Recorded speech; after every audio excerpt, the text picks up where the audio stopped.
Isang mapagpalang Miyerkules po ng gabi sa bawat isa. Good evening po. Good evening. Amen. Magandang gabi po sa bawat isa. Nagpapasalamat po tayo sa ating pong Panginoon Diyos sa panibagong pagkakataon na tayo po'y magkakasama at magbabalik po ng papuri at pasasalamat sa ating pong Panginoon Diyos. Amen. And sa lahat po ng mga bisita po namin online, sa mga kasama po natin sa online, so isang magandang gabi po sa inyo. At naway tayo po ay manatili sa ating pong online para po mapakinggan natin, matapos po natin yung gawain na tayo po ay mapagpala. And this time, anyayahan ko na po ang bawat isang tumayo. Yan, sa ating pong pagsisimula, ating pong bigkasin ang ating pong panawagan sa pagsamba sa aklat po ng Roma, Kabanata 12, Talata 1. Bigkasin po natin ng sabay-sabay na may pag-unawa. All together, ready, begin. Kaya nga mga kapatid, ibinamamanig ko sa inyo, alang-alang sa mga kahabagan ng Diyos, na inyong iharap ang inyong mga katawan na isang haing buhay, banal na kaaya-aya sa Diyos na sa ninyong katampatang pagsamba. At para naman sa pahayag ng puso sa pagsamba, sabay-sabay din po tayong lahat. Sasambahin ko ang Diyos sa Espiritu at katotohanan. Sasambahin ko ang Diyos ng may malinis na puso at kalooban. Sasambahin ko ang Diyos sa pagpupuri at awitan. Sasambahin ko ang Diyos ng may mataas na paggalang. Sasambahin ko ang Diyos sa pagbibigay siya'y aking pararangalan. Sasambahin ko ang Diyos at salita niya'y pakikinggan.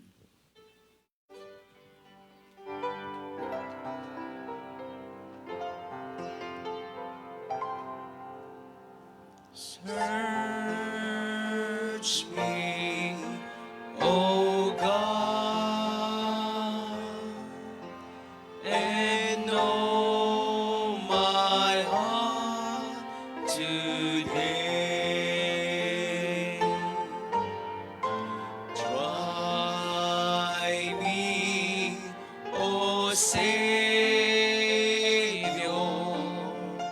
know my thoughts, I pray. See if there be some wicked way in me. Cleanse me from every sin and set me free. Cleanse me from every sin and set me free. Manalangin po tayo. Panginoon, dakilang Diyos, muli salamat po sa napakagandang gabi na pinaglob niyo sa amin upang kami po ay sama-sama na muli magbabalik po ng aming pong papuri at pasasalamat sa inyong pong kabutihan sa aming pong buhay. Thank you, Lord, for another opportunity na ipinaglob niyo sa amin upang kami ay magkasama-sama sa sandaling to, Lord, upang ibalik ang lahat ng pasasalamat, papuri, sa lahat ng mga pagpapala, pag-iingat at patnubay niyo po sa amin. Salamat po sa inyong kabutihan. Panalangin namin ang inyong patuloy na patnubay sa bawat bahagi ng aming pong gagawin, sa bawat programa, Panginoon, kayo ang patuloy na madakina. Kayo naman patuloy na magbigay ng pagpapala, especially sa amin pong magiging tagapagsalita this evening. Patuloy pong itaas, Panginoon, patuloy, Panginoon, ang pangalan niyo lamang maitaas, Panginoon. Salamat po sa iyong kaputihan. Ingatan niyo rin po yung mga parating pa lang. Kayo po ang patuloy magpatnubay at patuloy niyo pong pagpalain ng bawat isa ang gawain namin sa gabing to. In Jesus' name we pray. Amen. Amen. This time, tayo pong lahat ay umawit, ating pong papurihan ng Panginoon. Let us sing victory in Jesus. Amen.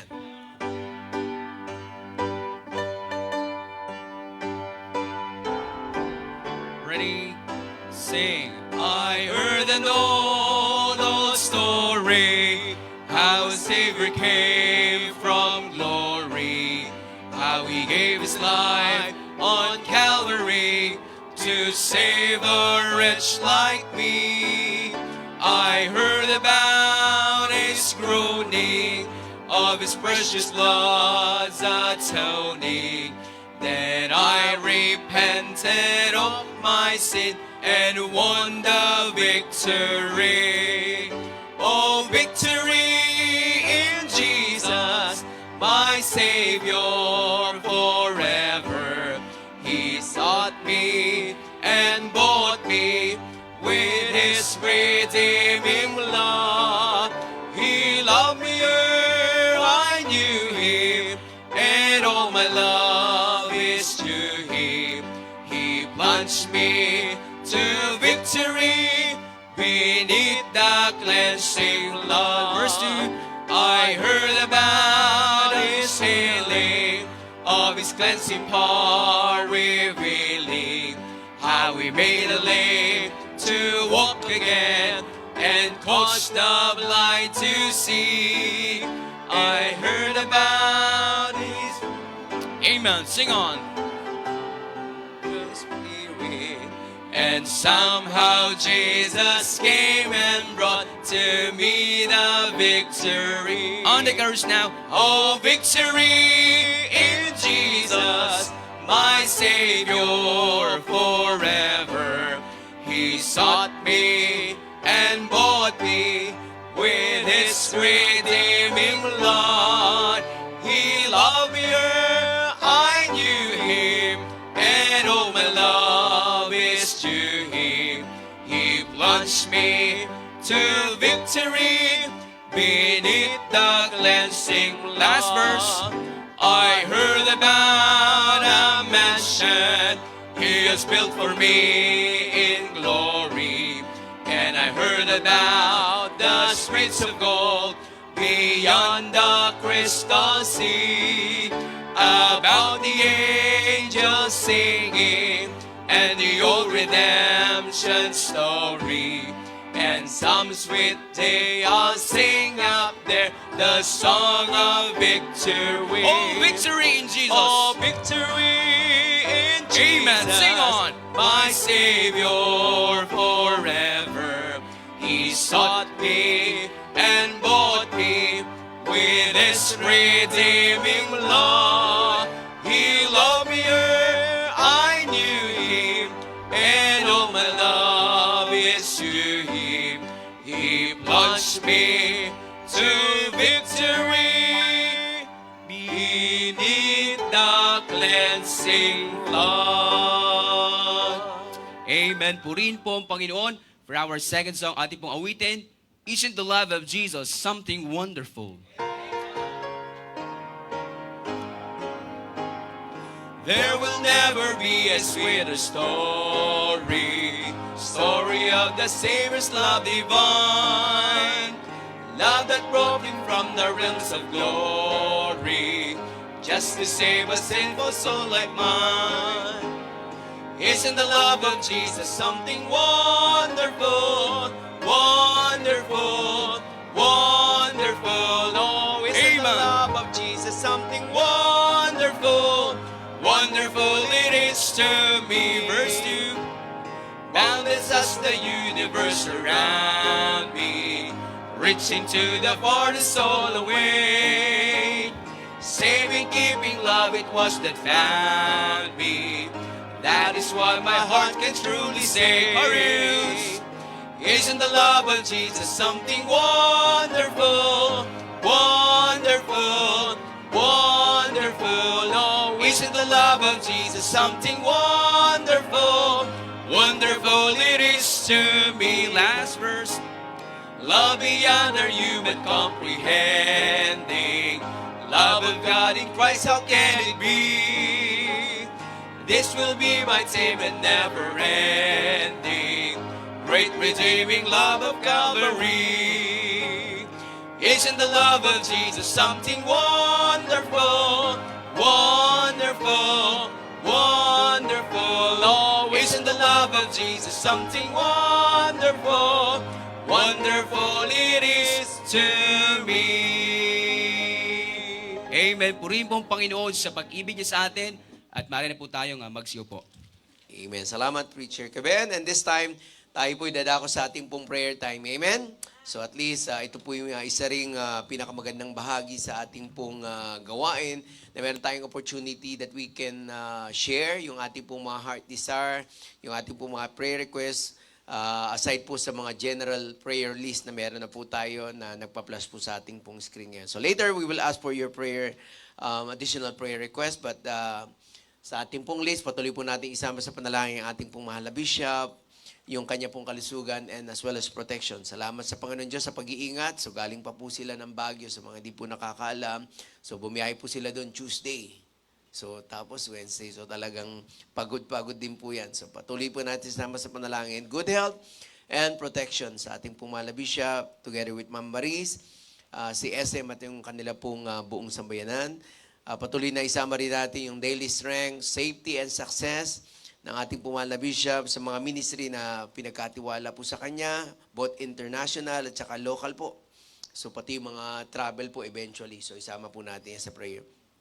Physical strength and healing for Dr. Merly Casahe, healing and strength for Bishop Andaya, physical strength for Evangelist Eddie Mesa and Mami Rosemary Hill. So para naman po sa ating churches and mission, una po dyan sa listahan yung ating pong Pastor Norman, yung kanya pong kalusugan and protection din, maging yung success ng kanya pong mga ministry, and especially yung kanya pong nalalapit na kasal with Ma'am Jessica this coming April 28. Okay? And also LWBC Santa Mesa Ministries and Church Leaders and Workers. So patuloy po natin isama sa panalangin yung ating pong mga manggagawa, yung ating pong mga pastoral staff, preachers, deacons, and yung mga leader po natin, especially, meron na po tayong bagong mga SWAT po. Okay? So, I do hope sa lahat po ng mga nandito, alam niyo na po yung grupo din ninyo po. Okay? So, for LWBC Saturday Meet Children Ministry Centers and Bible Study, so if you want to be a part of this ministry, so you can coordinate with Preacher Jonel, Pastor Nolan. So meron po tayo sa San Jose, sa Igea, Road 12, Nagtahan, Quintina, Malacanang de Dios, GSIS, Pasig, at sa Taytay po. So sama rin po natin yung LWBC, Local and International Ministries, Churches and Mission. Kasama po dyan ng Paris, sa pangunguna po ni Pastor Nelson, Praying for Spiritual Growth, at saka yung BMOBS po doon sa Paris. Yung ating pong churches sa Italy, so ang mga mission po natin dyan. So we have in Milan, in Como, sa pangunguna po ni Pastor Andy Manano at saka si Pastor Genesis Permarlo respectively. And also we have in London, so praying also for spiritual growth, ang ating pong Pastor Jabez. So sa ngayon po, ang mga nangangasiwa doon, yung mga preacher, although alam ko po, under sa supervision din po ni Pastor Jabez. Pag-pray po natin, ano man po yung mga inaayos po ng mga document for that. We have also in Japan, Ibaraki and Matsumoto. So sa panguna po yan ni Evangelist Robert Berba, ang ating pong Pastor Mark J. and si Preacher Sir. So sila po ang nagtutulungan po dyan, praying for the worship place dahil hindi po biro ang renta po doon. Okay? LWB in Canada, spiritual growth ng mga member at saka possible new outreaches. Okay? So, ang mga nagtutulong po dyan sa pangunguna po ni Pastor Enrisel Mariano, and katuwang niya po dyan. So, last Sunday, kasama po natin si Pastor Jeremy Panoy, at isa sa mga katulong din po dyan, si Pastor Ramon Sayang, at saka si Preacher Erwin Castro.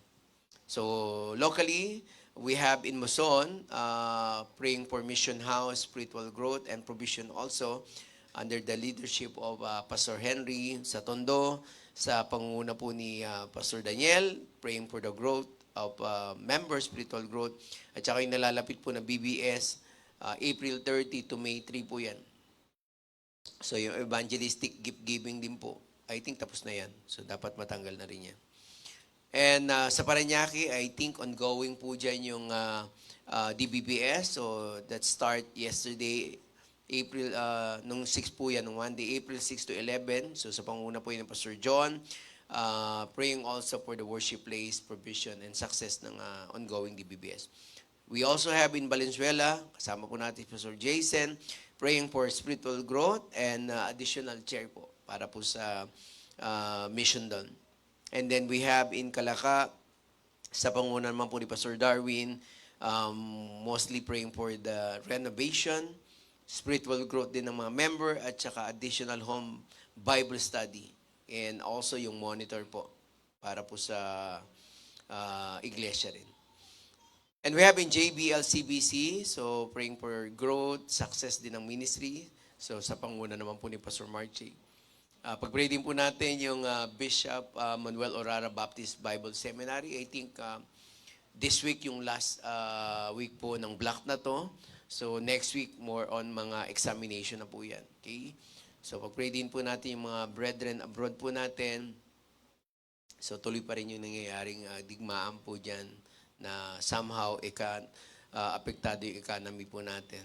Not just Philippines but globally. So as well as yung construction ng MIBC Monterrey, new building and facilities. And pag-pray po natin yung ating pong mga kapatiran, especially yung mga senior citizen, yung mga precious rubies, yung mga kalusugan po nila. Safe pregnancy po ni Ma'am Den Iglesia, Sister Pinky, Ma'am Noemi. Yan. Safe delivery and provision naman ni Sister Rosa Manlapas. Healing for Glenda Shell, Eden Segundo, Marisa Tubilio para po sa cancer. Healing for Deacon Chito, trigeminal neuralgia, kay Cheryl Silverio, brain aneurysm. Healing and dialysis for Warex, complete recovery ni Pastor Henry, Nanay Ligaya Duran, Sister Aida Amican, Preacher George's father, and good health and good love test din po for Nanay Gloria Kabiling and Nanay Antay Vicenta. And healing and strength for Sister Maan's mother, Nanay Anita, at Sister Marie. Healing din po for Pastor Adan Panisales, at healing for Joseph Lingat para sa kanyang heart condition, CKD and prostate. Complete recovery of Ma'am Susan Permites. I think anong additional parang nagkaroon ng fracture po yata sa wrist po si Ninang Susan. So pag-pray po natin. And fast recovery and healing for Edwin Loyola. Okay? So I think family related po ito nila Pastor Mark J. And fast recovery for Niserio family. And for other prayer requests po natin sa mga businesses, pagputuloy po natin sa panalangin ng Rayco, Jenlyn and Jenner Publishing House, LMB Enterprises, Bubble and Brew Cafe, and AMS Transportation Services, SSM Trading, Bayong Republic PH, Add to Art, Lyra, Team Diamond, RMS Transport Services, Rosmars Travel and Tours, Palimbagan Printing House, New Global Century Security Services, Harvest Laundry Shop. At saka yung prayer for the job work for Brother Kyle and Sister Jessa. And also yung planning and preparation and provision for the upcoming summer youth camp this coming June 1 to 5. And additional healing for the mother of Ma'am Glenda Pontillas. So yan po yung ating pong mga list of prayer that we have. So kung meron po tayong additional, andyan po si Preacher Kevin at si Brother Joben para kunin po yung ating pong additional prayer request. Good evening po mga kapatid. Paksama po sa prayer si Sister Marie po kasi po yung good result ng kanyang CT scan. Doon po magbe-base kung operahan siya or hindi. Tapos si Sister Maan po kasi nag-brown out po doon. Pagpatuloy po natin panalangin yung kalakasan sa kanya. Kasi dalawa po yung inaalagaan niyang may sakit pati yung ate Stella niya. And then si Kyle po, medyo may problema po sa kanyang medical. Pakipray po yung health niya na after 10 days medication, ma-okay na po.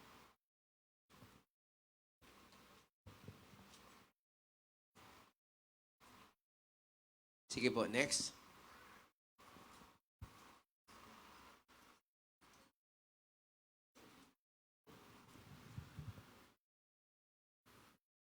Anyone? Taas lang po tayo ng kamay. Lalapitan po tayo dyan ni Brother Joben. Andyan din po sa kanan ko si Preacher Kevin. Sige, Brother JB.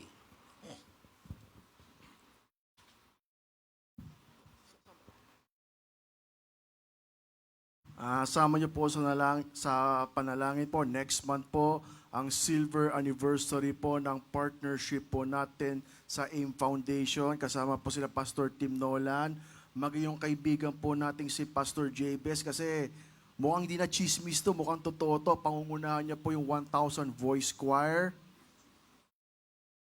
Pati yung etong buwan na to, inaalala po natin yung kanyang tatay, ang ating kaibigan na si BMO, 13th anniversary niya, yung pag-uwi po niya sa Kalangitan. Pasensya na kasi kung siya nangungulila, kami din nangungulila. Tayong mga kaibigan niya para kay BMO eh.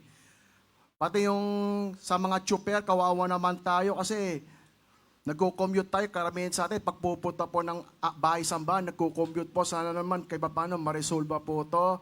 Pati para kay Pastor Felix, yung LWBM Muntinlupa ay naging LWBC Muntinlupa na po. Pati yung para kay Pastor Wendell sa pagmimission niya sa Santa Rosa, kaka-celebrate po ng first anniversary ng VFBM Santa Rosa, Laguna. Pati very special kami, very special tong araw na to kasi nakita kami ulit, nagkakilala kami dito 10 years ago, January 2016, Taman-Tawa, nandito siya, nakita uli kami, pati ngayon nakita ulit kami, Taman-Tama, very special din, bago maman nag-10th anniversary, yung greatest farewell game at most points in NBA history, yung kay Kobe Bryant, yung 60 points niya sa farewell game, inahalala namin ni Pastor Wendell, very special ang araw na to kasi bago kami magtungo doon. Pati yung ano po yung sa tita ko po, this year magse-celebrate siya ng 60th birthday niya sa Japan. Hindi ko lang kung sasama kami ng nanay ko o hindi. Pati yung next year ko po sa April 19, 2017 at the same time April 19, 2026 yung wedding anniversary ng Tito Joe, Tito Jun ko po. Next year yung 35th nila sa Europe.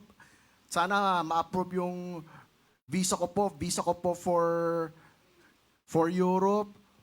Pati yung personal unspoken prayer request ko po. Thank you po sa inyo. Yes, salamat Brother JB. Meron pa po? Nais magdagdag? Prayer request? Ayan, si Brother Topper.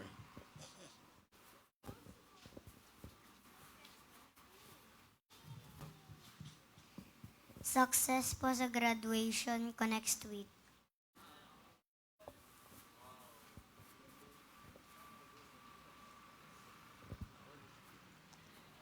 Okay, gagraduate na si Topper. Next, Ate Gina, yan. Birthday, syempre spiritual growth para sa anak ko. Sana mabago kasi birthday niya ngayon, saka healing sa pamilya. Thank you. God Amen. bless. Thank you.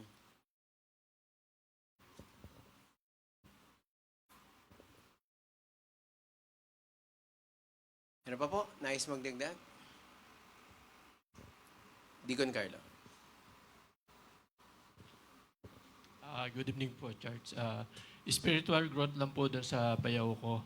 Nung last Sunday kasi naisama namin siya doon sa Malolos. Yun po, sana magpatuloy po. At saka sa pamilya niya po.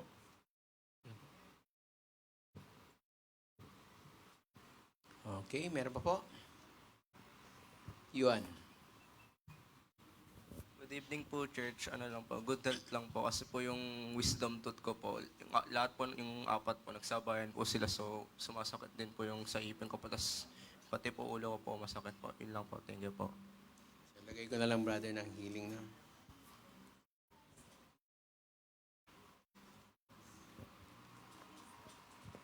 Okay. Tatalino ka niyan, apat sila, sabay-sabay.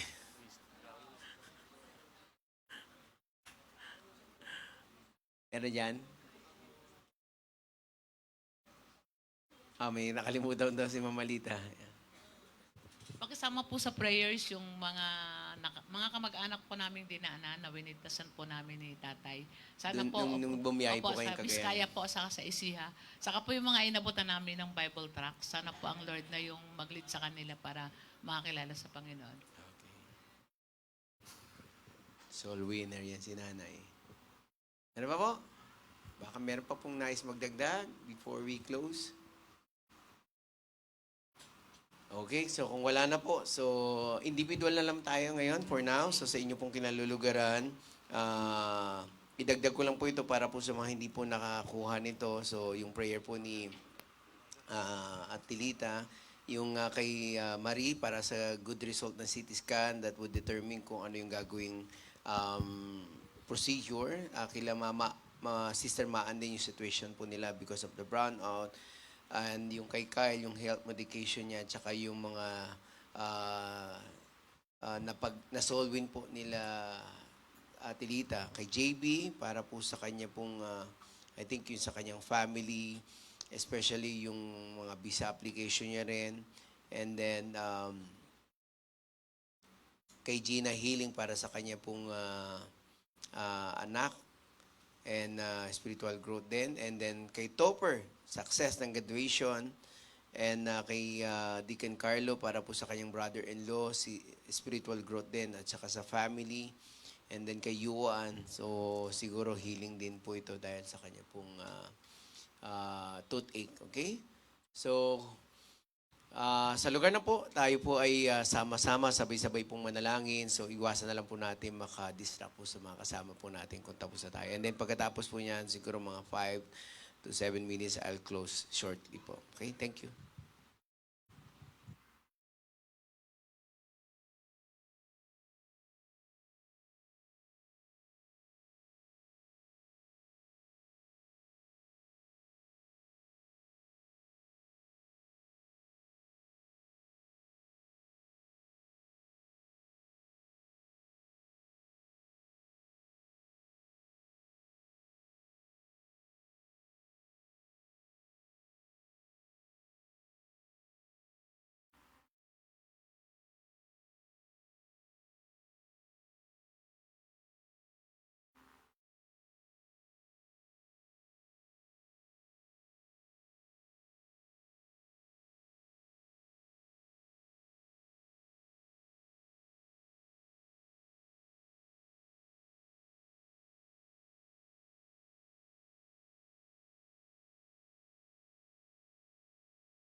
Patuloy po tayong manalangin. Panginoon, dakilang Diyos, muli salamat po sa kabutihan niyo, Panginoon. At ngayon pa lang po, Lord, we're claiming that every prayer request, Panginoon, namin pong nilapit, Panginoon, sa inyo sa gabing to. Alam ko, Panginoon, na meron na po kayong tugon. Patuloy niyo po kaming turuan, na patuloy, Panginoon, na magtiwala sa inyo pong mga sagot, whether it is yes, no, or wait. Lord, papuri pa sa salamat sa inyo lamang sa gabing to. At kayo naman patuloy magpatnubay sa nalalabing gawain namin, bahagi ng gawain. In Jesus' name we pray. Amen. Amen. Salamat po. Tayo pong lahat ay tumayo. Yan. So, wala naman po ako nakikitang mga bisita. So, this time po, tayo pong lahat ay i-welcome po natin about sa awitin po natin, Ligaya ng Buhay. Come on, Amen. everyone. Sing with us. Ligaya ng buhay kung kilala mo si Kristo. Ligaya ng buhay kung siya'y manunubos mo. Babaguhin ang iyong buhay kung siya ay makamtan. Ang maging kay Kristo ay tunay na ligaya ng buhay. Come on, kamayan natin bawat isa. What a happy life it will be if you know my Savior Jesus. What a happy life it will be if He is your Savior too. He will change your life completely if you just accept Him too. Just receive and praise today and you'll have a happy life with Christ. Ang maging kay Kristo ay tunay na ligaya ng buhay. Amen. Habang tayo po'y bumabalik sa ating tatayuan, atin pong papurihan ng Panginoon at pasalamatan. Tunay pong dakila ang Panginoong Diyos sa ating buhay. Amen po ba? Amen. Atin pong awitin, How Great Thou Art. Oh Lord my God, when some wonder consider all the words thy hands have made. I see the stars, I hear the rolling thunder, thy part throughout the universe displayed. Then sings my soul, my Savior God, to thee. How great thou art, how great thou art. Then sings my soul, my Savior God, to thee. How great thou art, how great thou art. Verse 2. And when I think that God is Son not sparing, send Him to die, eyes can take it in. Amen. That on the cross, my burden gladly bearing, He bled and died to take away my sin. Then sings my soul, my Savior God, to thee. How great thou art, how great thou art. Then sings my soul, my Savior God, to thee. How great thou art, how great thou art. Last verse. When Christ shall come with shout of acclamation and take me home, what joy shall fill my heart. Then I shall bow in humble adoration and there proclaim, my God, how great thou art. Then sings my soul, my Savior God, to thee. How great thou art, how great thou art. Then sings my soul, my Savior God, to thee.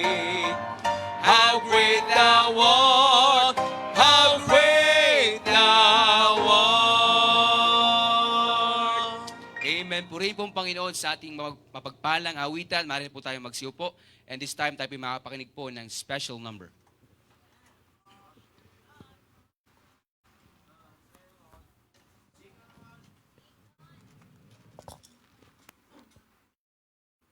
Good evening po. Nawa maging pagpapala po itong awitin sa inyo.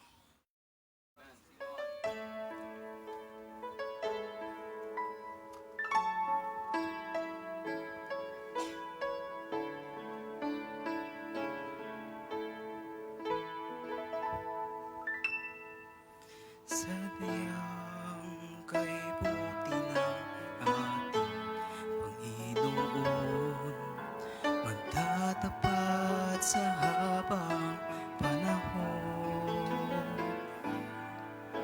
maging sa kabila ng aking pagkukulang, biyaya niya'y patuloy na laan. Katulad ng pagsinang ng lintong araw, patuloy siyang nagbibigay tanglad. Kaya sa puso ko't damdamin, katapatan niya'y aking pupurihin. Dakila ka, O Diyos, tapat kang ang tunay, magmula pa sa ugat ng aming lahi. Mundo'y magunaw man maasahan kang lagi, maging hanggang wakas nitong buhay.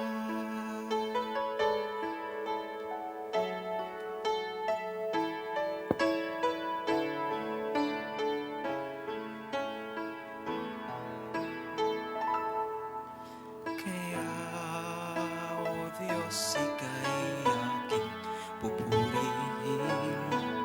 Sa buong mundo'y aking awitin. Dakilang iyong katapatan,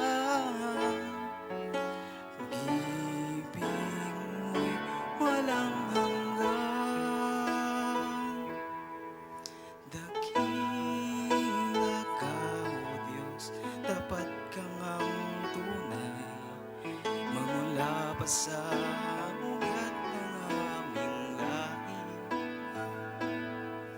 Mundo'y magunaw man maaasahan kang lagi, maging hanggang wakas nitong buhay.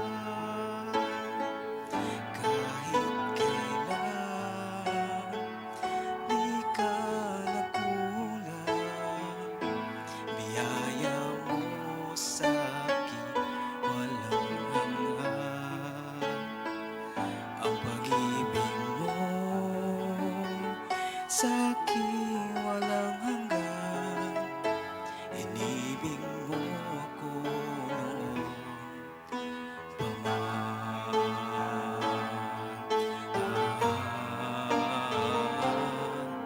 Dakila ka, O Diyos, sa habang panahon, katapatan mo'y matibay na sandigan. Sa bawat bigati, tagumpay man ay naroon. Daluyan ng pag-asa kung kailangan hinahon. Pag-ibig mo alay sa amin noon hanggang ngayon. Dakila ka, dakila ka, O Diyos. To God be the glory po.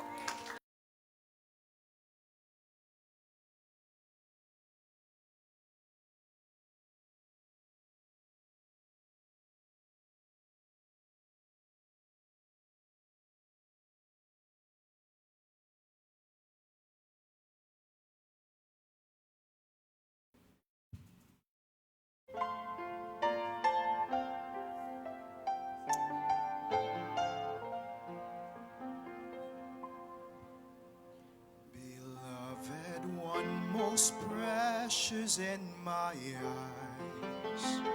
I see your scars and hear your wounded cries. These tattered hands have caught your every tear. I share your pain, your suffering draws me near. For I still know the plans I have for you, and I will lead you in the way I choose. Trust now, my heart, my grace is still enough. Forever rest within my faithful love.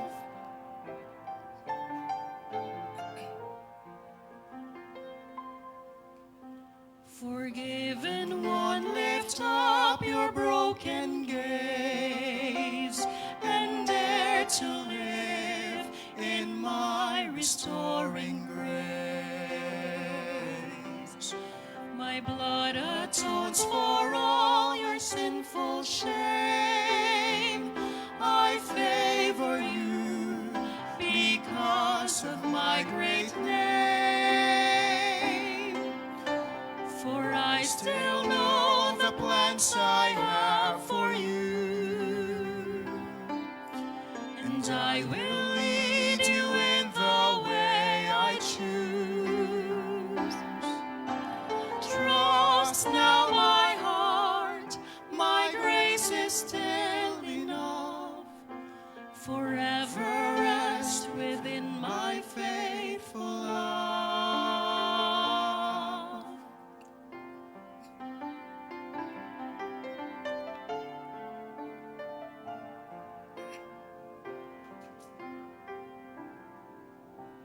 Believing one, hold fast so patiently. Hold fast Onto to the hope made sure at Calvary. One day you'll see this life is not in vain. I am the King, I'll soon return to reign. For I still know the plans I have for you, and I will lead you in the way I choose. Trust now, my heart, my grace is still enough. Forever rest within my faithful love. For I still know the plans I have for you, and I will lead you in the way I choose. Trust now, my heart, my grace is still enough. Forever rest within my faithful love. Forever rest within my faithful love.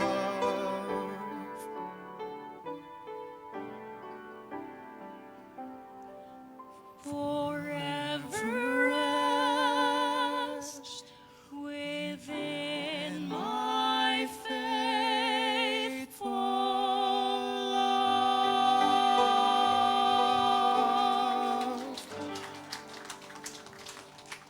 Amen. Salamat po sa ating pong mga tanging bilang at naway naghanda din po yan sa ating pong mga puso, sa ating pong pakikinig ng salita ng Diyos. Handa na po natin ang ating pong mga Bible, ang ating pong mga pen as we listen to the Word of God na dadaling po sa atin, Pastor Norman Marie Gatdula. Preach on! Amen. Good evening po sa ating lahat. Masaya po ba tayo ngayong gabi po na ito? Sige nga po, tanungin nyo nga po yung mga katabi nyo kung masaya sila. At kapag hindi sila masaya, sige po, payapayagan ko po kayo, nakilitiin sila, kulutin. Di ba? Biro lamang po. Opo, so dapat po maging masaya po tayo sapagkat tayo po'y mag-aaral na naman ng salita ng Diyos. Amen? Pero bago po tayo mag-aaral ng salita ng Diyos, paalala lamang po, no, hindi naman po sa inyo, lalo na po doon sa mga wala po dito, na lagi po nating iisipin na ang prayer meeting po mahalaga din po. Na kailangan po lahat ng mga services ng church natin ay nagpa-participate po tayo, especially yung physical presence natin, ino-offer natin yan sa Panginoon. Kaya maganda po na huwag natin mapabayaan yung mga pagtitipon-tipon natin dito po sa church. No? So I commend, of course, the people na nandito po, maaga pa lang po, nandito na po, pero po, paalala lang po sa lahat po ng members natin na huwag po natin papabayaan po ang ating pong pag-attend ng mga worship services po natin. Okay po? So gentle reminder lamang po yan. At tayo po'y tumayo na po lahat upang mag-aaral na po ng salita ng Diyos. Ready na po ba kayo? Ready na rin po ako na mag-preach ng salita ng Panginoon. Ang ating pong pag-aaralan ay sa Mark chapter 8.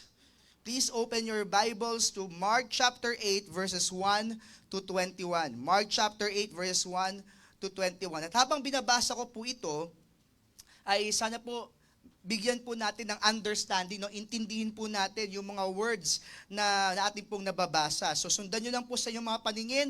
Babasahin ko po ang Mark chapter 8 verses 1 to 21. At ang preaching po natin ngayon pong gabi na to ay pinamagatan ko pong Don't You Remember.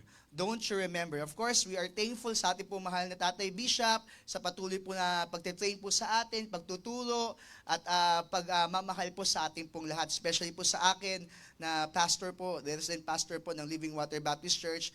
Talagang kailangan ko po ng isang tatay, ang Tatay Bishop po natin. Kaya malaki po ang aking pasasalamat po sa ating pong Tatay Bishop. So, Mark chapter 8 verses 1 to 21, ating pong basahin ang salita ng Diyos. O ako po pala magbabasa.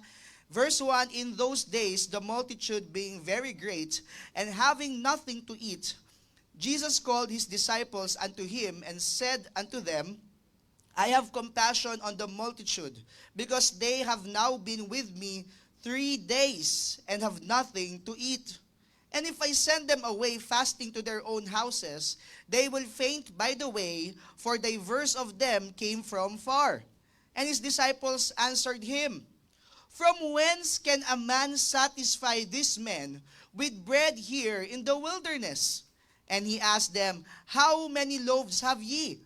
And they said, 7. And he commanded the people to sit down on the ground. And he took the 7 loaves and gave thanks and brake and gave to his disciples to set before them. And they did set them before the people. And they had a few small fishes. And he blessed and commanded to set them also before them. So they did eat and were filled. And they took up of the broken meat that was left 7 baskets. And they that had eaten were about 4,000.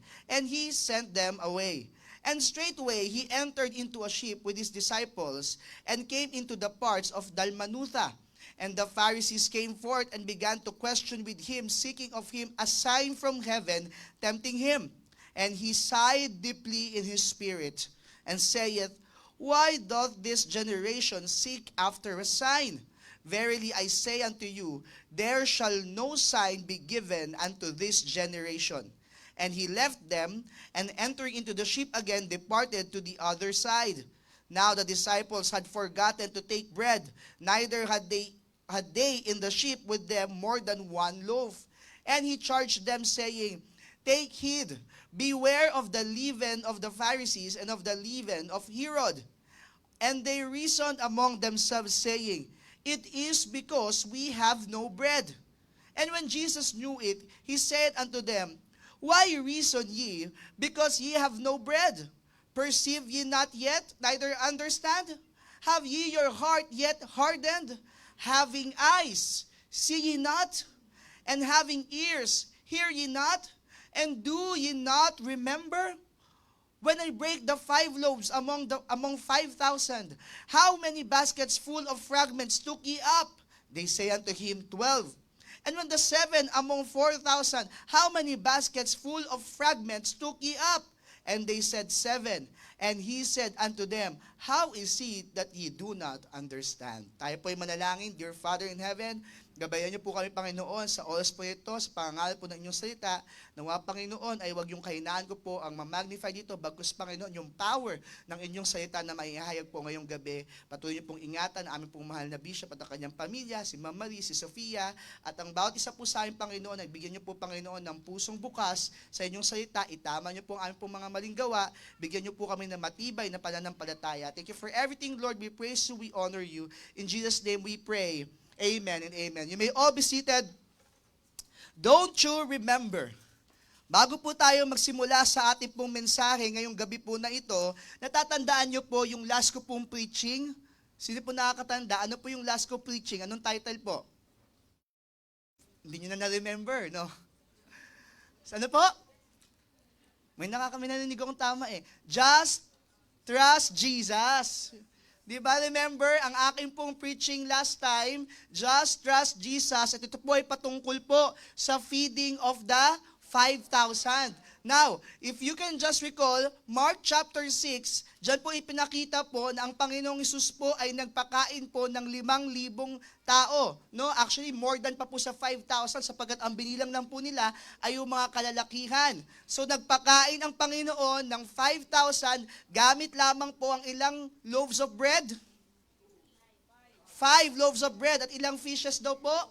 2 fishes. Ilan daw po natira? 12 baskets full. At yung lakad po ng tao po na yon ay nakinabang po, nabusog po sila sa pagpapakain po, yung paghihimala po ng pagpapakain po ng Panginoong Hesus. At sa mga puntos po natin, sa preaching po na yon, ang sabi po natin, trust the power of God, trust the provisions of God, and trust the process of God. O ngayon po, nare-remember nyo na po, mga kapatid. So, ito pong preaching naman natin, ang part 2 po, after 2 chapters, nagpakain ulit ang Panginoon. This time, sa mas konting mga tao, pero ang difference lang, maliit lang po. So ito po yung feeding of the 4,000. At makita po natin yung scenario po dito po sa Mark chapter 8. So nakita niyo po, Mark chapter 6, feeding of the 5,000. Pagdating po ng Mark chapter 8, feeding of the 4,000. Pag inisip mo, bakit kailangan dalawa pa po yung ganitong klaseng himala na ipapakita po ng Panginoon? Sapagkat may lesson po tayong dapat matutunan. Doon po sa feeding of the 5,000, itinuturo sa atin na magtiwala tayo sa ating pong Panginoon. Tama po? Dito po sa feeding of the 4,000, itinuturo sa atin na huwag nating makalimutan ang ginagawa ng Panginoon sa buhay po natin. Yan po ang katotohanan. Marami po mananampalataya ang bilis makalimot sa ginagawa ng Diyos sa buhay po nila. Na parang bang ang Diyos, ito lang ang kakayanan. Limitado. Yan po mapapag-aralan po natin sa gabi pong ito. Ready na po ba kayo? Okay. So gusto ko lamang pong makita nyo po, una po yung crowd. The crowd. Ang crowd po, they are starving. Sabi po ng Bible, sabi po ng record po ni Mark, in those days, the multitude being very great, and having nothing to eat, Jesus called his disciples unto him, and said unto them, I have compassion on the multitude, because they have now been with me 3 days. Imagine nyo po, 3 araw na pong sumusunod yung mga tao sa Panginoong Hesus. Siyempre po, kahit ikaw, marami kang pagkain, sa 3 araw na pagsunod mo sa Panginoong Hesus, lalo na kung nasa wilderness kayo pumupunta, kung nasa mga kabundukan pumupunta ang Panginoong Hesus para magturo, mauubos yung pagkain. At sabi ng Panginoong Hesus, they have nothing to eat. So makita po natin yung crowd, they are starving. 3 days, they have been following the Lord Jesus Christ, at ang sabi ng Panginoong Hesus, they have nothing to eat. So parang same scenario, same problem. Sa feeding of the 5,000, here we go again. Parang ganun yung idea. Makikita rin po natin sa buong storya po, yung companions. The companions. Makita natin kung gaano po yung mga disipulo ng Panginoon ay skeptical sa ginagawa po ng Panginoon o kayang gawin ng Panginoon. At alam niyo po, nakita ko po sa mga disipulo ng Panginoon, hindi lang po sila skeptical. Yung bang parang kawalan ng pananampalataya o mahina ang pananampalataya, sila din po ay may short-term memory. Ang bilis makalimot. Parang kailan lang nagpakain ng Panginoon ng 5,000 men. Tapos ngayon, nagtataka sila, paano mo papakainin itong mga tao na to? Alam niyo po, kung makakakita po kayo ng ganong klaseng himala, malamang tayo, isipin natin, hindi ko makakalimutan yun. Imagine mo, busog na busog ako, gamit lang yung 5 loaves and 2 fishes. But it happened.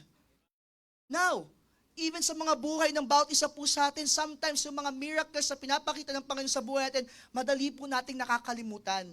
Kaya ang goal po ng mensahe na to, lagi nating matandaan ang kapangyarihan po ng Panginoon. Lagi po nating matandaan ang probisyon ng Panginoon. Lagi po nating matandaan na may proseso ang Panginoon sa buhay po natin. So nakita po natin yung companions ng ating pong Panginoong Hesus. They are skeptical, they have short-term memory. Parang nakalimutan agad nila yung feeding of the 5,000. Makikita din po natin sa ating pong binasa, kaya sabi ko nga po, di ba, pagkabasa natin, sana naintindihan po natin. So sa umpisa, nagpakain ang Panginoon ng 4,000 men, 4,000 people, and then after that, dumating po yung mga critics ng Panginoon, yung mga Pharisees. At ang sabi ng mga Pharisees, magpadala ka ng sign. So sabi po yan sa verse 10, and straightway he entered into a ship with his disciples and came into the parts of Dalmanutha, and the Pharisees came forth and began to question with him, seeking of him a sign from heaven, tempting him. So, ang purpose nila is to tempt the Lord Jesus Christ. Ang purpose nila is not to believe the messiahship of the Lord Jesus Christ. Ang purpose nila is to criticize. Kaya nga sila yung mga critics ng Panginoon, they are scheming. Meron silang plot to degrade the Lord Jesus Christ. Meron silang plot para pasamain ang Panginoong Hesus. I-discredit ang Panginoong Hesus. So nakita po natin sa story yung crowd, they are starving. Nakita natin yung companions, they are skeptical, and they have short-term memory. And yung critics din po, they are scheming. At nakita din po natin doon yung Christ. Amen? We saw in the story, the Lord Jesus Christ, that He is sympathetic. May pagmamahal ang Panginoon. May awa ang Panginoon. May care ang Panginoon. Tingnan niyo po meron po siyang compassion dun sa crowd. Meron po siyang patience dun sa kanya pong mga disipulo. At hindi po siya mabilis na galit sa kanyang mga kritik. Although nandun yung rebuke, pero hindi nagwala ang Panginoon sa inis niya sa mga critics niya. So ito po yung mga characters sa story po na ating po pag-aaralan. Ang una pong punto na gusto ko pong makita po ng bawat isa po sa atin. Ready na po ba tayo? First point, the personality and power of the feeder. Mga kapatid, huwag nating kakalimutan kung anong klaseng Diyos meron po tayo. Huwag po nating kakalimutan ang kapangyarihan ng ating pong Panginoon, ng ating pong provider. Nawa po matandaan po natin kung ano pong klaseng Diyos meron po tayo. Yung personality niya, yung power niya na ipinakita po sa story po na ito. Ang power po ng Panginoon, unang-una po, makikita natin that it is infinite. Wala pong limit ang power po ng Panginoon. Amen? The power of the Lord Jesus Christ is limitless. Walang imposible sa ating pong Panginoon. Kahit 4,000 ang nagugutom, kahit 5,000 ang nagugutom, kahit 10,000 ang nagugutom, kayang pakainin ng Panginoon yan. Ang nakakalungkot, marami sa atin nakakalimot na ang Panginoon nagpo-provide ng mga pangangailangan natin. Pag dumating ng alon ng buhay, parang bang nakakalimot na tayo na ang Panginoon, kaya niyang lahat. His power is infinite. His power is also intentional. Intentional po. Bakit ko po sinabing intentional? Nung dun po sa time na nanghingi po ng sign yung mga critics niya, nung time na nanghingi po ng sign yung mga Pharisees, siguro ang hiningi po ng mga Pharisees, magpalagay ka ng apoy mula sa kalangitan, yung mga talagang, yung mapapawaw talaga yung mga tao. Pero ang gagawin po kasi ng mga Pharisees po na yan is to tempt the Lord Jesus Christ. Yun ang purpose. Hindi binigay ng Panginoon yung gusto nila. Bakit? Ang sabi ng Panginoon, why doth this generation seek after a sign? Verily I say unto you, there shall no sign be given unto this generation. Ang power ng Panginoon, intentional, according to His purpose, according to His will. Alam ng Panginoon yung puso po ng mga Pharisees. In fact, just a few chapters before, sila yung mga nag-blaspheme sa Holy Spirit. Sila yung nakakita na ng mga himala ng Panginoon, pero hindi pa naniniwala sa Panginoon. Kaya mong sabihin ngayon, no? Kung ako yung nasa time ng mga Pharisees, maniniwala ako sa Panginoon. Pero this is the reality. Nandun na, kaharap na nila yung Messiah, kaharap na nila yung tagapagligtas, pero hindi pa rin sila naniniwala. Anong pagkakaiba niyan sa mundo natin ngayon? Na nandito na ang katotohanan ng Biblia, pero hindi pa naniniwala ang mga tao. Mga kapatid, tayo po na pinagkatiwalaan ng salita ng Diyos, dapat kitang-kita sa atin ang katotohanan na merong Panginoong Hesus na makapangyarihan sa lahat. Amen? His power is infinite. His power is intentional. And His power is incredible. Amen? Itong feeding of the 5,000, mapapawaw ka na dito eh. In fact, marami po sa atin may favorite po sa miracle ng Panginoon na ito. Sabi ko nga po nung last preaching, sa lahat po ng miracles ng Panginoon, itong feeding of the 5,000 ang na-record po sa 4 na book o 4 na gospel. Yan lamang po bukod sa resurrection ang nai-record po sa 4 na gospels. So nakita po natin yung importance po ng storya po na ito. And now sa book of Mark, ni-record naman po yung feeding of the 4,000. In fact, may mga Bible scholars, hindi sila naniniwala dito na nangyari ito. Pero ako naniniwala ko, bakit? Kitang-kita mo yung differences in the story. Yung number pa lang ng pinakain, magkaiba na. Yung situation, yung lugar, magkaiba na. At nakita po natin yung pagkakaiba ng purpose. Na sa dulo, nakita po natin yung rebuke sa mga disipulo.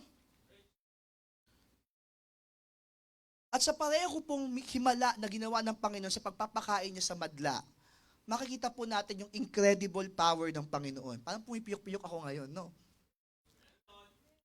Nagugutom kasi ako sa pinag-uusapan po natin, eh, no? Nagugutom ako sa salita ng Diyos. Amen? Grabe po ang power ng Panginoon, incredible. At kung tatanungin po ang isa sa iba-iba sa atin, dito po, alam ko po na-experience nyo po ang incredible power ng Panginoon. Yung palang kaligtasan natin, incredible na po yun eh. Yung lahat ng pinagdaanan ng Panginoon sa krus ng Kalbaryo, incredible na po yun eh. Alam niyo po yung mas incredible? Nung nabuhay ang Panginoon pagkatapos ng pangatlong araw. Sino po ang nakagawa nun? Sabi nga po ng preaching ni Bishop last Sunday, di ba, iba-ibang mga founder ng relihiyon hanggang ngayon patay pa rin. Tanging ang Panginoong Hesus lang ang nabuhay magmuli. Ano yung mga pruweba ng kanyang resurrection? Di ba, pinreach po ni Bishop nung nakaraan po, nung last Sunday. Tanging Panginoong Hesus lang ang may kapangyarihan na ganyan po. Kaya kung titingnan po natin, napaka-incredible po ng kapangyarihan po ng ating pong Panginoon. Yung kaligtasan pa lang po na meron tayo, incredible na po yan. At yung patuloy na ginagawa ng Panginoon sa buhay ng bawat isa sa atin, incredible na po yan. Yung bang may sakit ka, pinagaling ka ng Panginoon, malala yung sakit mo, incredible power of God. Yung bang walang-wala ka na, pero biglang dumating yung provision sa Panginoon, incredible power of God. Huwag po nating lilimitahan ang Panginoon. His power is infinite. Kaya nga po, ito pong mga mensahe po na pag-aaralan ko po, this is very true din sa akin po na experience sapagkat alam niyo po yung mga pangangailangan po natin, no? Pero sabi ko nga po, no, ang Panginoon ko, infinite ang power. Ang Panginoon ko, intentional ang power niyan. Talagang alam niya kung saan niya, di ba? Kung kailan tayo magpo-provide ng Panginoon, kung kailan tayo bibigyan ng Panginoon, hindi malilate ang Panginoon sa kanyang provisions. At incredible lagi ang power po ng ating pong Panginoon. Now, let's go to His personality. Tingnan naman po natin yung personality po ng Panginoon. Diyan pa po ba kayo? Okay. Tingnan po natin yung personality naman po ng ating pong feeder, ng ating pong Panginoong Hesus. Makita po natin dito yung consistency ng Panginoon. Doon sa feeding of the 5,000, sabi doon ng isa sa mga record ng gospel, He was moved with compassion. Now, in this chapter, ang sabi pa rin po ng Panginoong Hesus, I have compassion on the multitude. Makikita po natin dito yung consistency ng Panginoong Hesus. Na yung pag-ibig niya hindi one time. Makita natin yung concern, yung care, yung compassion ng Panginoong Hesus, consistent po yan all throughout. Kaya makita natin yung personality ng Panginoon, hindi lang siya consistent, compassionate ang Panginoong Hesus, caring ang Panginoong Hesus. Napakasarap isipin na meron tayong tagapagligtas, na meron tayong Diyos na lagi naiisip yung mga pangangailangan natin. Napakasarap na isipin na meron tayong Diyos, merong Panginoong Hesus na laging nag-aalaga sa atin. Kaya mananampalataya, wag mong mafe-feel na parang mag-isa ka. Wag mong mafe-feel na parang ikaw lang ang lumalaban sa mundo na ito. Tandaan mo, kasama mo ang Panginoong Hesus. Kung nagkaroon siya ng compassion dun sa madla, may compassion siya sa'yo. Kung titignan niyo po yung composition ng madla, hindi naman lahat yan believers Yung iba nga dyan, iniwan ng Panginoong Hesus Kaya nung after ng mga himala, di ba umalis na po yung mga madla, anong sabi ng Panginoong Hesus? Will you also go away? Sabi niya sa mga disipulo. Iniwan ng Panginoong Hesus pero hindi nawala yung compassion ng Panginoong Hesus. How much more ikaw? Ikaw na tinubos ng Panginoon. So remember, ang personality ng ating pong feeder, consistency, compassionate, caring. Now, nung nakita po natin yung mga Pharisees, when the Pharisees tried to tempt him by provoking him to show a tremendous sign or miracle, hindi po nag-give in ang Panginoong Hesus. Wala pong time ang Panginoong Hesus para sa mga hardened unbelievers na sila nga po, yung sabi ko po sa inyo kanina, mga nag-blaspheme sa Holy Spirit. Alam ng Panginoong Hesus na hindi po sila maniniwala. Alam ng Panginoong Hesus na kahit anong pakita niyang himala, hindi sila mananampalataya. So the physical sign breeds in the spiritual frustrations of our dear Savior. Kaya tignan niyo po yung sinabi ng Panginoong Hesus. Sa verse 12, sige po kayo po magbasa. Verse 11 po muna. Everybody. Verse 11. Okay, ready? Begin. And the Pharisees came forth.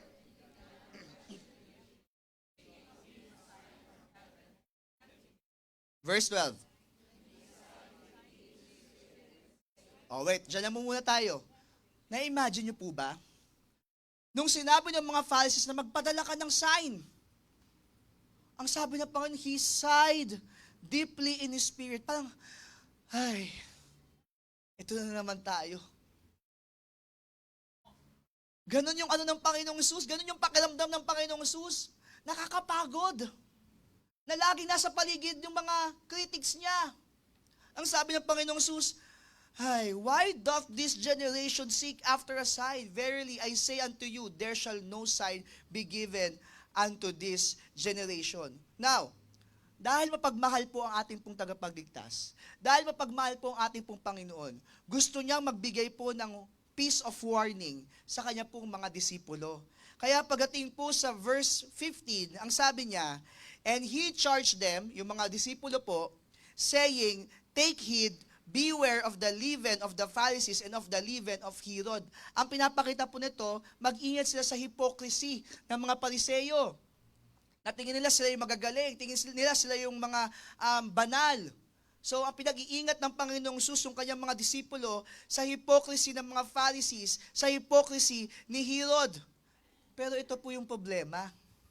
Ano po ang naging impact ng piece of caution ng Panginoong Hesus sa mga disipulo? And they reasoned among themselves, saying, it is because we have no bread. Doon tayo papasok ngayon sa feeding of the 4,000. Sabi nila, siguro kaya sinasabi ng Panginoong Hesus kasi ginamit niya yung word na leaven when you say leaven, ito yung yeast na nagpapaalsa. Tama ba? Yung tama, no? Nagpapaalsa dun sa bread. Kaya ginamit ng Panginoon kasi wala tayong dalang pagkain, wala tayong dalang bread. Babalik tayo ng konti sa feeding of the 4,000. Sa feeding of the 5,000, ang nagbigay po ng bread at saka ng fish, yung lad. Yung lad, tama? Siya po yung nagbigay. Dito po sa story na to, ang nagbigay po ng bread, yung mga disipulo mismo. They have the bread already, yung mga loaves of bread. In fact, pag tinignan nyo po, nung sinabi ng Panginoong Hesus, di ba, and if I send them away fasting to their own houses, they will faint by the way, for diverse of them came from far. At ang sagot ng mga disipulo, from whence can a man satisfy this men with bread here in the wilderness? Ang tanong ng Panginoong Hesus, how many loaves have ye? 7. So may 7 loaves po yung mga disipulo. Natapos po ba doon? After po na Okay, he commanded the people to sit down on the ground, and he took the 7 loaves and gave thanks and brake and gave to his disciples to set before them, and they did set them before the people. And they had a few small fishes, and he blessed and commanded to set them also before them. Tingnan niyo po yung pagkakasunsod ng story. Inoffer ng mga disciples yung 7 loaves of bread. Okay? Yung 7 loaves of bread. Now, binrake ng Panginoon, binless ng Panginoon, pinagpray ng Panginoon, pinadami ng Panginoon. Tapos biglang nag-appear yung ilan po ba? A few small fishes. Hindi agad binigay ng mga disipulo yung mga isda. Nagpapakita ng kawalan nila ng pananampalataya sa Panginoon. Kaya yung point number 2 natin, the problem of forgetting. Nakita po natin yung personality and power of the feeder. Pero gusto ko pong pakita po sa inyo, sa story po na ito, the problem of forgetting. Kailan lang nagpakain ng Panginoon ng 5,000 men? At ngayon po, na may 4,000, ganun pa rin ang tanong ng mga disipulo. Nung inoffer nila yung 7 loaves of bread, tinago pa nila yung mga isda. At nung nakita nilang pinarami ng Panginoon yung bread, Panginoon, paramihin mo itong isda. Nakita niyo yung personality ng mga disipulo? Nakita niyo po yung kawalan ng pananampalataya ng mga disipulo? And now, nung binibigyan sila ng caution ng Panginoon patungkol sa mga Pharisees, ang isip pa rin nila pagkain. Marami sa atin po, ang isip lagi puro pagkain lang eh. Eh yung spiritual food, di natin naiisip. Yung iba nga po, pupunta sa fellowship dahil may pagkain, no? Hindi po yung spiritual food. Hindi naman po masama yun, masarap din naman po yun, no? Pero tatandaan po natin, hindi po, man shall not live by bread alone. Kailangan din po natin yung Word of God. Jesus here is teaching His disciples, giving a piece of warning to them. Pero ang isip nila, pagkain. Kaya nasabi ni Jesus Christ, kasi wala tayong dalang pagkain eh. O ang sabi ni Jesus Christ, why reason ye because ye have no bread? Perceive ye not yet, neither understand? Having ye your heart yet hardened? Having eyes see ye not? And having ears hear ye not? And do ye not remember? O tapos binalik na po ng Panginoon, when I break the 5 loaves among the 5,000, how many baskets full of fragments took ye up? O biglang bumalik na yung memory ng mga disipulo. 12 po, 12 po. And when the 7 among 4,000, how many baskets full of fragments took ye up? And they said 7. At ang sabi ng Panginoong Sus, how is it that ye do not understand? Bakit hanggang ngayon yan pa rin ang nasa isip nyo?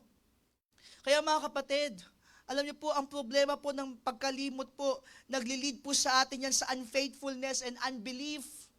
Pag tayo po ay nakakalimot sa mga ginagawa ng Panginoon sa buhay natin, nagdadala po yan ng unfaithfulness, nagdadala po yan ng unbelief, nagkakawalan po ng understanding, at pinapatigas po yung ating pong mga puso.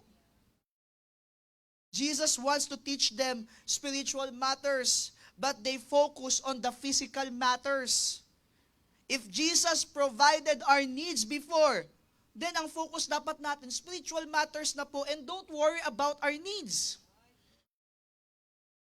Kung napoprovide naman ng Panginoon yung ating pong mga pangangailangan, kung dumaan tayo sa mga matitinding pagsubok, pero nakaalpas tayo sa tulong ng Panginoon, then don't focus on your physical needs anymore, but focus on the spiritual matters. Doon na tayo tumingin sa gustong ipagawa ng Panginoon sa atin. Alam niyo po, kapag tayo po ay nakakalimot, number 1, we miss the opportunity to learn. Pag nalilimutan natin yung mga ginagawa ng Panginoon sa buhay natin, pag nalilimutan natin kung gaano kabuti ang Panginoon sa buhay po natin, kung paano po yung mga himalang ginawa ng Panginoon sa buhay po natin, we miss the opportunity to learn. Sana tuturuan tayo ng Panginoon eh. Kaso hindi tayo matuto. Bakit? Kasi ang focus pa rin natin, paano yung pangangailangan ko? Paano yung kinabukasan namin? Eh kung ikaw ay nasa sitwasyon na Panginoon, hindi ako mag-worry sa kinabukasan namin dahil alam kong kasama ka namin. Ang gagawin ko na lang, mag-aral ng salita, mag-serve sa Panginoon, gawin ang tama. Kapag tayo po ay nakakalimot sa ginagawa ng Panginoon sa buhay po natin, we miss the opportunity to learn. Next, we also make offenses to the Lord. Nagkakasala po tayo sa Panginoon pag tayo po ay nakakalimot. Kasalanan po yan sapagkat ang dinadala po sa atin ng forgetfulness, ng forgetting, ay yung sin of unbelief. At kitang-kita natin po sa istorya po na ito, na kailan lang po nagpakain ng Panginoon ng 5,000, at ito na naman yung senaryo, may 4,000 na taong nagugutom, nagpakain ng Panginoon, pero ang tingin pa rin ng mga disipulo, Panginoon, paano mo sila pakakainin? Kasalanan po yun sa harapan ng Panginoon. Na para bang nakalimot sila sa lahat ng kayang gawin ng Panginoon. Yung bulag, kaya niyang pagalingin. Yung bingi, kaya niyang pagalingin. Yung lumpo, kaya niyang palakarin. Yung mga patay, nabubuhay ng Panginoon. Pero ang tingin pa rin ng mga disipulo, paano niya pakakainin yung ganito kadaming tao? Forgetting leads us to unbelief. At ito po ay kasalanan po sa harapan ng Panginoon. At alam niyo po, ang problema po ng pag tayo po'y nakakalimot sa ginagawa ng Panginoon sa buhay po natin, we manifest overthinking in life. Nagkakaroon tayo ng worries. Yung mga solusyon na binigay na ng Panginoon before, na kaya namang gawin ng Panginoon ulit sa buhay mo, na-overthink mo ngayon, Panginoon, paano ngayon to? Anong gagawin ko? Minsan nawawala na nga sa equation yung Panginoon sa mga problems po natin. Kung tayo po ay dumadaan sa mga iba-ibang sitwasyon ng buhay, tandaan niyo po, kaya ka nakatayo ngayon. Sapagkat noon, na namomblema ka, hindi ka pinabayaan ng Panginoon. Kaya ka nakatayo pa rin hanggang ngayon, sapagkat hindi ka pinapabayaan ng Panginoon. Kaya nga ang sabi ng salita ng Diyos, di ba, be careful for nothing, but in everything, by prayer with thanksgiving, di ba? Let your request be made known unto God. O ano mga kasunod po na verses niyan? And the peace of God which passeth all understanding shall keep your hearts and minds through Christ Jesus. Sabi ng Bible, huwag kang mag-worry. Why worry when you can pray? Ang sabi ng Bible, huwag kang mag-worry, ipag-pray mo. Let your request be made known unto God. And take note, dapat may puso ka na nagpapasalamat pa rin sa Panginoon. Na kahit anong sitwasyon ng buhay natin, there's always something to thank God for. Yan po ang nagagawa pag nakakalimot po tayo. Nagkakaroon tayo ng mga overthinking, nagkakaroon tayo ng anxieties, nagkakaroon po tayo ng worry sa buhay po. Ano po ang dapat natin gawin para malabanan po natin yung forgetfulness? Huwag po tayong matulad po sa mga disipulo ng Panginoon. Una po, rehearse God's words. Rehearse God's words. Lagi po nating i-rehearse, alalahanin, ulitin ang salita ng Diyos sa ating pong mga buhay. Kaya nga po tayo nagdo-notes pag preaching, di ba po? Nagdo-notes po tayo pag preaching, ano pong purpose po niyan? Para meron kayong babalikan someday. Pag kayo po ay namomblema sa provision, anong mga preachings ang pwede kong balikan? Anong mga verses ang pwede kong panghawakan? Pag ako ay broken-hearted, anong mga verses na pwede kong tignan at basahin? Kapag ako ay, naguguluhan sa buhay, anong mga verses ang pwede kong balikan sa Biblia? Alam niyo po, kapag paulit-ulit po natin nire-rehearse ang salita ng Diyos sa buhay po natin, makikita po natin ang pagkilos ng Panginoon, kung paano po kumikilos ang Panginoon sa buhay po natin. Alam niyo po, yan din po ang tulo ng Panginoon o ang utos ng Panginoon sa mga sa Israelites. Na generation upon generation, uulitin nila lahat ng miracles ng Panginoon. Kaya nga may mga feast po sila, di ba, na ginagawa po sa Israel. Bakit po? Anong purpose po niyan? For them not to forget the miracles of God. Kung paano tinanggal ng Panginoon yung mga Israelites paalis po ng Ehipto. Ang katotohanan nakakalimot po yung Israel. Kaya ang ginagawa po nila, they always rehearse the word of God. Para yung mga anak nilang hindi nakaranas po noon, ay maalala nila o malaman nila kung gaano makapangyarihan ang Panginoon. Kaya nga sa bahay po natin, sa pamilya po natin, huwag yung tatanggalin ang word of God. Ito sa mga anak natin kung gaano po ka-powerful ang ating pong Panginoon. Ituro natin sa mga ating pong pamilya kung ano ang tamang dapat na ginagawa upang wag po sila mapunta sa kamalian. What we need to do to combat forgetfulness is to rehearse God's words. Next, remember God's works. Alalahanin yung lahat ng ginawa ng Panginoon sa buhay mo. Kapag tayo po'y dumadaan sa marami pong mga sitwasyon, ang isa sa dapat mong gawin, huwag manisi, huwag mag-worry, huwag malugmok, huwag mangamba. Ang una mong gawin, umalala. Alalahanin mo lahat ng ginawa ng Panginoon sa pamilya mo, lahat ng ginawa ng Panginoon sa buhay mo.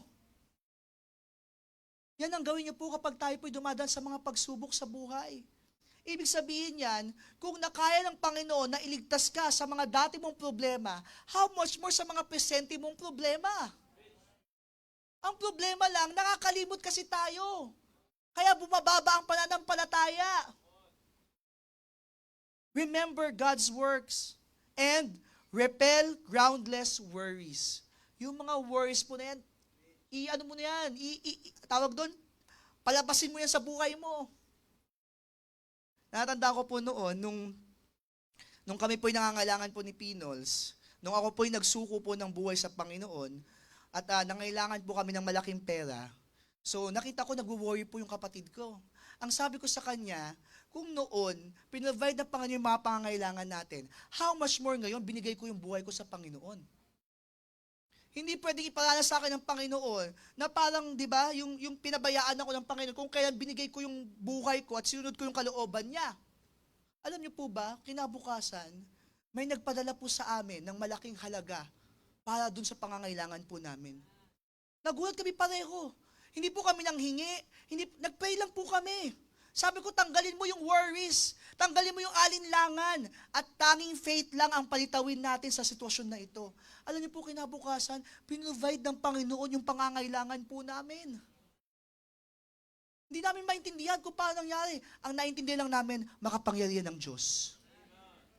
Kung ang Diyos ko, kayang gawin yun sa buhay ko, how much more sa buhay mo rin?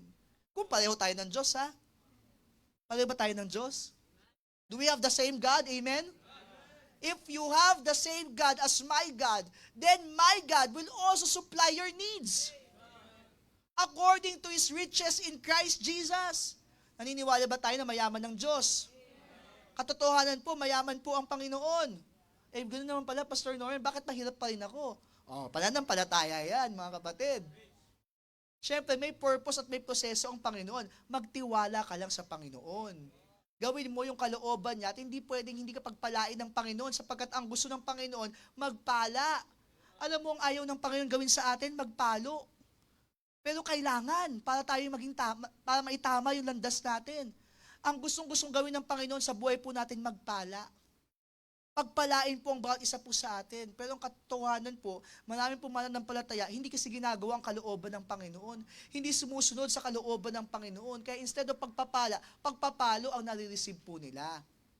Okay, so what we need to combat forgetfulness, rehearse God's words, remember God's works, and repel groundless worries. Third point, nakikinabang po ba tayo sa mensahe po na ito? So, yung una po, nakita natin yung personality and power of the feeder.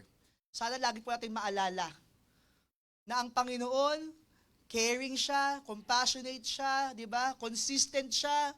Ang Panginoon natin, may makapangyarihan, infinite power, intentional ang power niya. Hindi niya ibibigay sa katulad ng mga Pharisees na wala pong rason para, hindi sila maniniwala naman talaga sa Panginoon. At ang kapangyarihan ng Panginoon, incredible po. Pero ang katotohanan, marami po sa atin nakakalimot pag may mga problema na. At ang problema ng pagkalimot sa oras ng problema, dinadala po tayo niyan sa unfaithfulness and unbelief. At yan po ay matinding kasalanan po sa ating pong Panginoon. Yan po ay opportunity loss para tayo po ay matuto at nagdadala po sa atin sa mga worries. Kaya dapat po, lagi po nating alalahanin yung mga salita ng Diyos, alalahanin yung gawa ng Panginoon, at alisin po sa atin yung mga anxieties, yung mga worries sa buhay po natin. Now, number 3, the products of faith. Pag tayo po nanampalataya sa Panginoon, pag tayo po nagtiwala sa Panginoon, ano po ang mga produkto?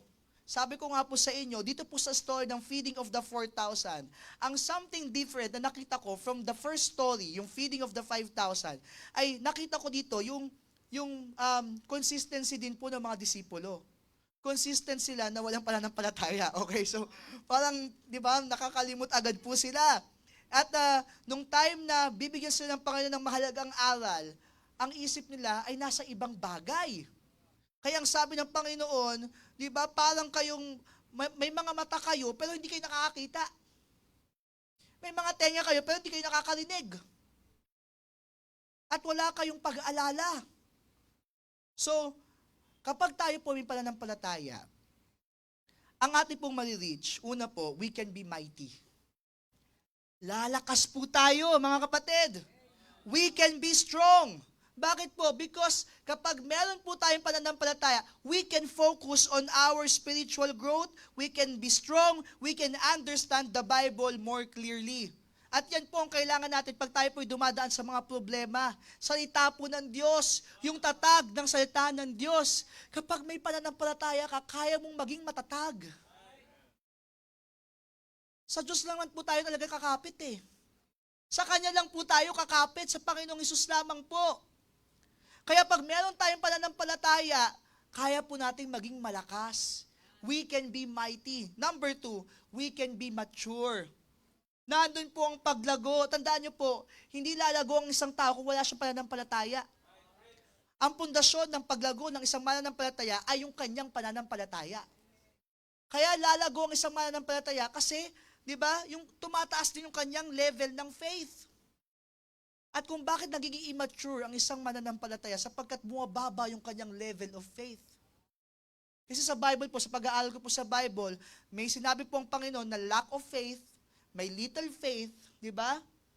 Yung walang kawalan ng pananampalataya, merong kaunti ang pananampalataya, at merong matinding pananampalataya, great faith. Nawa po maibilang po tayo dun sa mga tao, mga mananampalataya na merong great faith.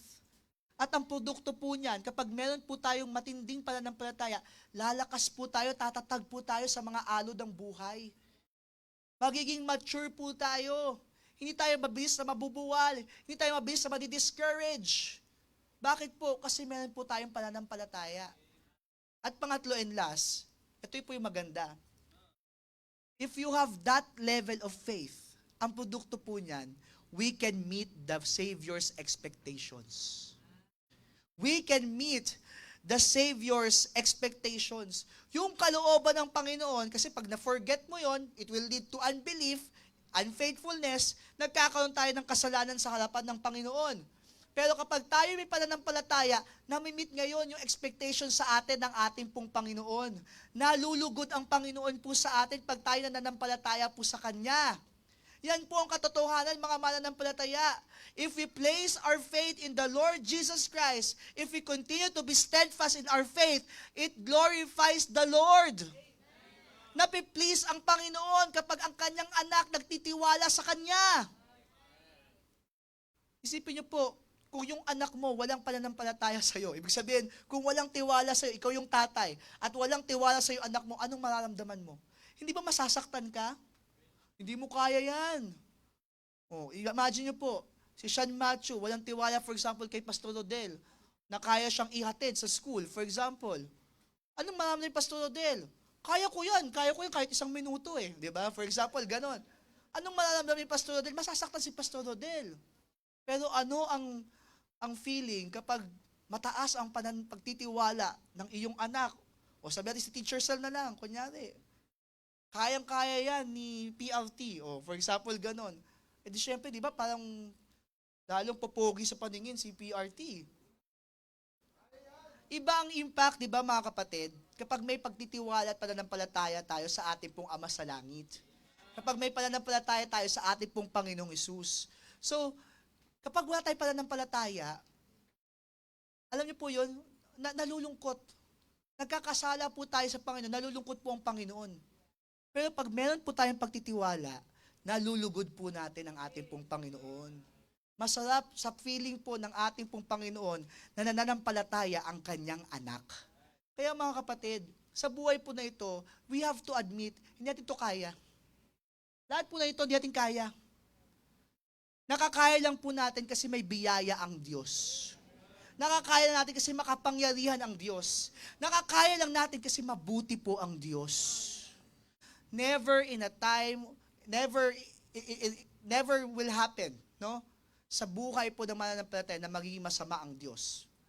Kahit sa mga pinakamalalim na moments po ng buhay po natin, pinakalugmok na moments sa buhay po natin, lagi pa rin po mabuti ang Panginoon. Hindi mo kayang ubusin ang kabutihan ng Diyos. Hindi mo kayang ubusin ang kapangyarihan ng Diyos.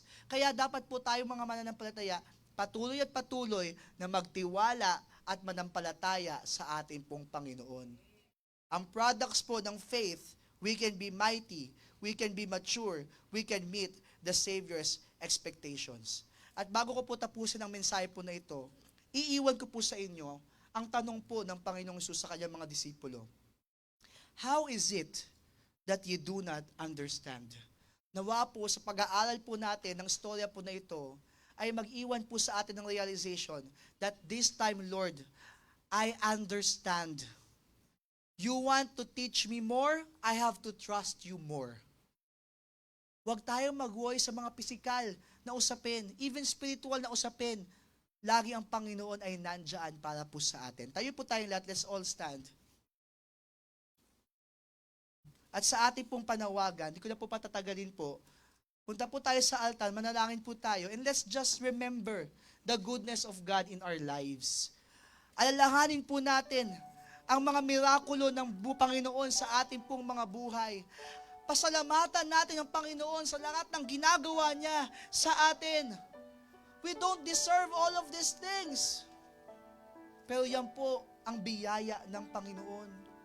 Mga kapatid, kung ikaw ay dumadaan sa pagsubok, kung merong malaking, pangangailangan, tatandaan mo, kung nagpakain ng Panginoon ng 5,000, kung nagpakain ng Panginoon ng 4,000, yan pa bang kakulangan sa buhay mo, hindi niya kayang i-provide? Buhay niya mismo, ibinigay niya sa atin upang tayo ay maligtas. Hindi ba niya ibibigay freely lahat ng mga bagay sa atin? As long as kalooban ng Panginoon. Matuto tayong sumunod sa Panginoon. Why do we need to study these things? Because the reality, a lot of us can forget. Kapag overwhelmed tayo ng emotions, nakakalimot tayo. That's wrong. Let us be reminded that our God is a powerful God. Walang limit ang kanyang pagmamahal sa atin. Walang limit ang kanyang power. Walang limit ang kanyang kabutihan sa atin. Dear Father in heaven, gusto lang po namin magpasalamat dahil palagi, Panginoon, nandyan po kayo para po sa amin. Dahil, Panginoon, nandyan yung care niyo po sa amin, yung compassion, yung pagmamahal niyo sa amin, Panginoon, steadfast. Hindi niyo kami pinapabayaan, Panginoon. Maraming bagay po sa aming buhay na kung titingnan namin kung kami lang, Panginoon, hindi namin kaya. Hindi namin alam pa doon paano po kami makakaalis. Paano po kami makakaalpas. Hindi namin alam, Panginoon, kung saan kami kukuha ng provision, ng sustenance. Pero Panginoon, kung aalalahanin lamang po namin na never niyo pa po kami pinabayaan, Panginoon, ay sigurado po, Panginoon, na magkakaroon po kami ng lakas upang harapin ang aming pong mga problema sapagkat alam po namin na kasama po namin kayo, Panginoon. Kahit sa oras po, Panginoon, na kami nagkakasala, nandun ang iyong kapatawaran. Sa oras na kami nangungulila, nandun ang iyong presensya. Sa oras, Panginoon, ng pangangailangan, nandun ang iyong pagbibigay, Panginoon. Your provisions are never too early nor too late. It's always on time and according to your purpose. Kaya, Panginoon, ano man po ang daing ng inyong mga anak sa oras po na ito, maaring meron pong mga pangangailangan, Panginoon. Maaring pong meron kaming matagal nang hinihingi sa inyo, Panginoon. We are recommitting ourselves to you. We trust you, Lord. We trust your power. We trust your provisions. We trust your process, O God. At sa amin pong paghihintay, ay lagi po naming alalahanin na you are always in control. Alalahanin namin yung personality and power mo, Panginoon. Na huwag kami magkaroon ng pagkalimot, Panginoon. Bagkus magkaroon kami ng matibay na pananampalataya at magbunga po ang aming pong pananampalataya na ito po, kami po ay magiging matatag. Mag-glorify ka namin, Panginoon. At lalago po kami, Panginoon, bilang po mga mananampalataya. Maraming salamat, Panginoon, sa aral po ng chapter po na ito sa Bible. Nawa, Panginoon, nagbigay po ito sa amin ng pagtatama, ng rebuke, at ng encouragement, inspiration, Panginoon, to keep on in this life because we know that you are our feeder. You are our Lord. You are our God.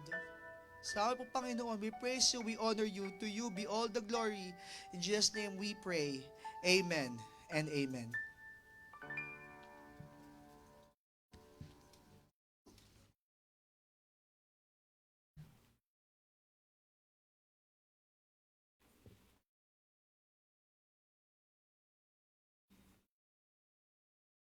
Amen. Thank you po, Pastor Norman, sa mapagpalang mensahe. And this time po, para po sa ating offering, let me read to you Proverbs chapter 3, verse 9. Honor the Lord with thy substance and with the first fruits of all thine increase. So, purihin po ang Panginoon sa pagkabasa ng kanyang salita. Tayo pong lahat ay manalangin para po sa ating offering. Manaming Diyos na dakila sa lahat, marami pong salamat, Panginoon, sa pagkakataong ito na kayo po makapagbabalik, Panginoon, ng aming tithes and offering. Panginoong Diyos, itama niyo po ang aming mga puso sa pag-ibigay. At nawa, Panginoong Diyos, ito po yung magamit sa inyong pong gawain. Pagpalain niyo, Panginoong Diyos, ang bawat isa. Maraming pong salamat sa lahat. Sa pangalan ng Panginoong Jesus. Amen. As we give, let us sing anything that cost me nothing. I cannot come before a righteous, holy Lord and offer to Him worldly things I do not need, and hope His place.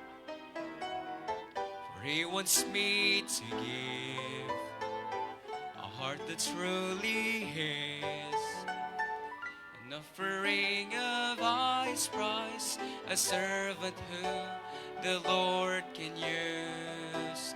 And I will not offer anything that cost me nothing.